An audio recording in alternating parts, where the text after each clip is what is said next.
اعوذ باللہ من الشیطان الرجیم بسم اللہ الرحمن الرحیم۔ یہ 19ویں صدی کی بات ہے۔ 2000 سال بیت چکے تھے مگر یہودیوں کا وہ خواب اب بھی ادھورا تھا۔ وہ تھا یروشلم کی طرف واپسی کا ارمان۔ سن 70 عیسوی میں روم کے فوجی سردار ٹائٹس نے یروشلم پر حملہ کیا اور یہودیوں کو وہاں سے کھدیڑ دیا تھا۔ اسی وقت سے اب تک یہودی دنیا بھر میں بکھرے ہوئے تھے اور فلسطین میں ان کا ٹھہراؤ بند تھا، مگر اب ان کی قسمت ایک موڑ لینے والی تھی۔ ان کو ایک ایسا رہبر ملنا تھا جو ان کے اس ہزاروں سال پرانے ارمان کو حقیقت میں بدل دے۔ اس کا نام تھا تھیوڈور ہرزل۔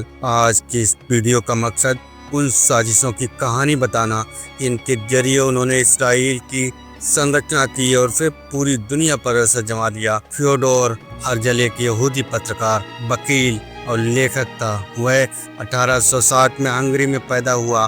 1896 میں اس نے ایک مشہور کتاب لکھی جس کا نام تھا دا جوجس اسٹیٹ، یعنی یہودی ریاست۔ اس کتاب میں اس نے یہودیوں کے لیے ایک الگ ملک اسرائیل قائم کرنے کا خیال پیش کیا جو فلسطین کی دھرتی پر بسر کرے۔ یہودیوں نے اس کے آئیڈیا کو سہمت سے اپنایا کیونکہ یہی تو ان کی پرانی تمنا تھی۔ اس نے صرف ایک کتاب نہیں لکھی بلکہ ان کے اگلے سال 1897 میں اس نے ایک عالمی تہذیب والا اتحاد قائم کیا جس کا نام رکھا گیا ورلڈ زائنسٹ آرگنائزیشن۔ زائن یروشلم کے پرانے ناموں میں سے ایک ہے۔ یہیں سے زائنزم یا سیونیت کی شبداولی نکلی۔ یہ سنگٹھن دنیا بھر کے یہودیوں کو اکٹھا کر فلسطین میں اسرائیل کی استھاپنا کے لیے محنت کرنے کی بلند دعوت دے رہا تھا۔ دیکھتے ہی دیکھتے اس سنستھا میں دنیا کے ذہنی اور مصروف راجنیت یہودی اکٹھے ہو گئے۔ ہزاروں سال کی تحریک کو مد نظر رکھتے ہوئے ایک پلان تیار ہوا، ایک ایسی یوجنا جس کے ذریعے انہیں تسلط حاصل کرنا تھا، مگر اس کے لیے سب سے پہلی شرط تھی کہ فلسطین میں ایک یہودی ریاست یعنی اسرائیل کا قیام۔ مگر ایک رکاوٹ، اس وقت فلسطین خلیفہ عثمانیہ کے دامن میں تھا اور اس پر حکومت تھی سلطان عبدالحمید ثانی کی۔ تھیوڈور ہرزل اچھی طرح جانتا تھا کہ اگر خلیفہ انہیں فلسطین میں بسنے کی اجازت دے دے تو آدھا کام آسان ہو جائے گا۔ اس نے خلیفہ عثمانیہ کے دربار تک پہنچنے کے لیے راستے تلاشے اور آخرکار سلطان عبدالحمید کے نزدیکی مشیروں کے ذریعے ملاقات کا وقت حاصل کر لیا۔ اب تھیوڈور ہرزل خلیفہ عثمانیہ کے سرپرست سلطان عبدالحمید ثانی کے دربار میں استنبول پہنچا۔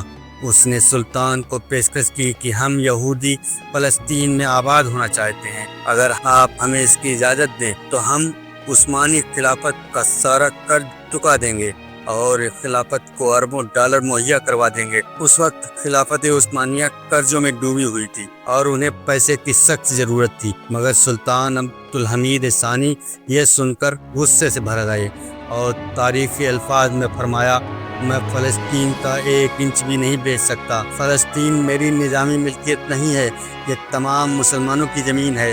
ہمارے آباء و اجداد نے اسے اپنے خون سے حاصل کیا تھا، اگر یہ چھن گیا تو ہم اسے پھر سے اپنے خون سے واپس لیں گے۔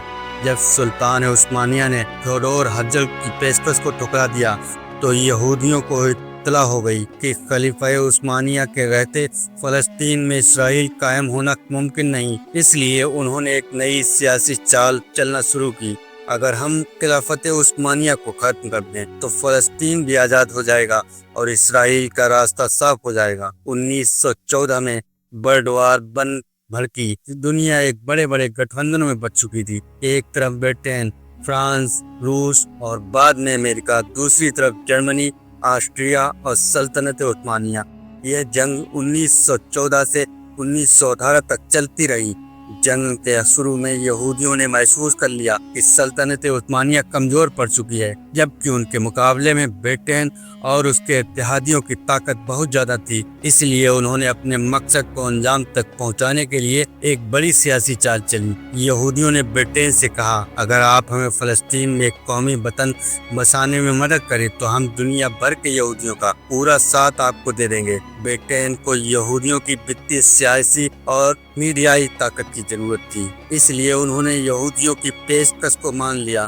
2 नवंबर 1917 को ब्रिटिश फॉरेन मिनिस्टर आर्थर बेलफोर ने एक तारीखी खत लिखा जिसे बेलफोर डिक्लेरेशन कहा जाता है। इस खत में लिखा था कि बरतानिया फलस्तीन में यहूदियों के लिए एक कौमी वतन बनाने में मुकम्मल मदद करेगा। जब जंग का इख्तिताम हुआ तो यहूदियों की तजवीज़ और उनकी पेशगोई बिल्कुल सही साबित हुई। सल्तनत उस्मानिया इस जंग में बुरी तरह शिकस्त खा चुकी थी। उसके इलाके टुकड़ों में बंटकर बरतानिया, फ्रांस और दीगर मगरिब ताकतों के कब्जे में चले गए। सल्तनत उस्मानिया के जवाल के साथ ही मुसलमानों का तकरीबन 1300 साल इख्तियार और हुकूमत का सिलसिला खत्म हो गया। फलस्तीन अब बरतानिया के कब्जे में आ चुका था। तकरीबन 2000 साल बाद यहूदियों के लिए फलस्तीन के दरवाजे फिर से खुल गए। पूरी दुनिया से और खास तौर पर यूरोप से हजारों यहूदी फलस्तीन आने लगे। कई यहूदी तंजीमात कायम की गईं जैसे ज़ियोनिस्ट एजेंसी। उन्होंने फलस्तीन अरबों से ज़मीनें खरीद ली और अगर उन्होंने इनकार किया तो उनकी ज़मीन महंगे दामों में या फिर ज़बरदस्ती छीन ली गई। ये सब कुछ बरतानिया की सरपरस्ती और मदद से हो रहा था। कई नए शहर और बस्तियां बसाई गई, मसलन तेल अवीव जो खास तौर पर यहूदियों के लिए तामीर किया गया था। फलस्तीन अवाम ने इस यहूदी तजाजुज और नापाक मंसूबे के खिलाफ शदीद आवाज बुलंद की। 1936 से 1939 तक एक बड़ा अवामी एहतजाज हुआ जिसे अरब बगावत या रिवाल्ट कहा गया, मगर बरतानवी फौज ने फलस्तीनियों को सख्ती से कुचल दिया। हजारों अरब शहीद कर दिए गए, बहुत से उलमा और क़यादत करने वाले गिरफ्तार कर लिए गए। 1939 में दूसरी आलमी जंग का आगाज हो गया। इस जंग के दौरान हिटलर ने लाखों यहूदियों को कत्ल कर डाला जिसे होलोकॉस्ट कहा जाता है। अब यहूदियों के पास ये बहाना और जावाज हो गया कि उन्हें एक महफूज मुल्क चाहिए, वो सिर्फ फलस्तीन हो सकता है। मगर अब मगरिबी ताकतें खास तौर पर अमेरिका यहूदियों के हिमायत में खुलकर सामने आ गई। 1947 में यूनाइटेड नेशन ने एक तजवीज़ पेश की जिसमें कहा गया कि फ़लस्तीन को 2 हिस्सों में तकसीम कर दिया जाए, एक हिस्सा यहूदी रियासत, दूसरा हिस्सा अरब रियासत, और यरूशलेम को बैनुल अक़वामी कंट्रोल में रखा जाए, यानी UN के कंट्रोल में रखा जाए। यहूदियों ने इस तजवीज़ को फौरन कबूल कर लिया, मगर फ़लस्तीनी अरबों और पूरी मुस्लिम उम्मत ने इसे सख्ती से ठुकरा दिया क्योंकि यह उनकी ज़मीन पर ज़बरदस्ती कब्जे करने की कोशिश थी। आखिरकार 14 मई 1948 को यहूदी रहनुमा डेविड बिन गोरियन ने ऐलान किया कि हम इसराइल की रियासत का क़याम करते हैं और यूं अल-कुद्दस अल-मुक़द्दस पर यहूदियों का कब्जा हो गया। इस ऐलान के अगले ही दिन 5 अरब ममालिक मिस्र, शाम, जॉर्डन, लुबनान और इराक ने इसराइल पर हमला कर दिया, लेकिन इसराइल पहले से तैयार बैठा था। बरतानिया और अमेरिका उनकी पूरी मदद कर रहे थे। इस जंग के नतीजे में यहूदियों ने फ़लस्तीन के तकरीबन 78% हिस्से पर कब्जा जमा लिया। 7 लाख से ज्यादा फ़लस्तीनियों को घरों से बेदखल कर दिया गया। सैकड़ों गाँव और कस्बे तबाह कर दिए गए। यही दिन आज भी फ़लस्तीनी यौम नकवा यानी तबाही और बर्बादी का दिन मनाते हैं। अब यहूदियों का अगला मंसूबा था कि पूरे यरूशलेम और मस्जिद अक्सा पर कब्जा करना। यरूशलेम का मशरिकी हिस्सा जहां मस्जिद अक्सा तामीर थी वो उस वक्त UN के कंट्रोल में था। यह जून 1967 की बात है। मिस्र, जॉर्डन और शाम ने फैसला किया कि इसराइल पर हमला किया जाए, लेकिन इससे पहले कि जंग शुरू होती 5 जून 1967 को सुबह सवेरे इसराइल ने अचानक हमला कर दिया और अरबों की जंगी ताबीरें जमीन पर ही तबाह कर डाले। अब जंग शुरू हो चुकी थी और सिर्फ 6 दिनों में इसराइल ने 3 बार अरब ममालिक से बड़े बड़े इलाके छीन लिए। इसराइल ने मिस्र से गाजा का इलाका छीन लिया और साथ ही पूरा सिनाई का चेहरा भी अपने कब्जे में कर लिया। शिमाल में इसराइल ने शाम से गोलान हाइट्स छीन लिया। इसी तरह इसराइल ने जॉर्डन से पूरा वेस्ट बैंक और साथ ही मशरिकी यरूशलेम पर भी कब्जा जमा लिया और यूं आखिरकार इसराइल ने मस्जिद अक्सा पर भी कब्जा कर लिया। इस जंग के बाद इसराइल ने यरूशलेम को अपना दारुल हुकूमत करार दे दिया। इस जंग को सिक्स देबार कहा जाता है। यह यहूदियों की बहुत बड़ी फतह समझी गई। अब फलस्तीनियों की आबादी सिर्फ 2 बड़े इलाकों में रह गई थी, एक वेस्ट बैंक, दूसरा गाजा। यहूदी अब तेजी से अपने नापाक मकसद की तरफ बढ़ रहे थे। पहले पूरे फलस्तीन पर कब्जा और फिर ग्रेटर इसराइल कायम। वक्त के साथ साथ इसराइल ने वेस्ट बैंक में अपना कब्जा तेजी से बढ़ाना शुरू कर दिया। उस इलाके में कई यहूदी बस्तियां और मिलिट्री चेक पोस्ट तामीर किए गए। इत्तफाकन वेस्ट बैंक के इर्द गिर्द एक बड़ी दीवार भी बनाई गई ताकि फलस्तीनी सिर्फ उसी हद में महदूद रह जाएं। यह दीवार फलस्तीन की हिलडुल और आवाज आजादी को रोकने के लिए बनाई गई। अब फलस्तीनियों के लिए अपनी जमीन में ही रहना एक मुश्किल काम बन चुका था।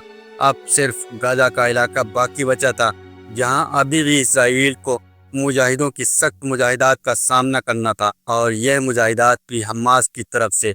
हमास किसी सूरत में सरेंडर करने को तैयार ना था। गाजा की एक पट्टी, एक सूती धरती, बस 41 किलोमीटर लंबी और 6 से 12 किलोमीटर चौड़ी। उसकी एक साइड पर सागर और बाकी 3 साइड से इसराइल ने उसे घेर रखा था।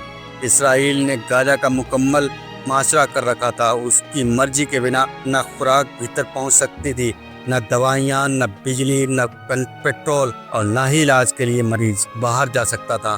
गाजा एक बड़ी देर से बन चुका था।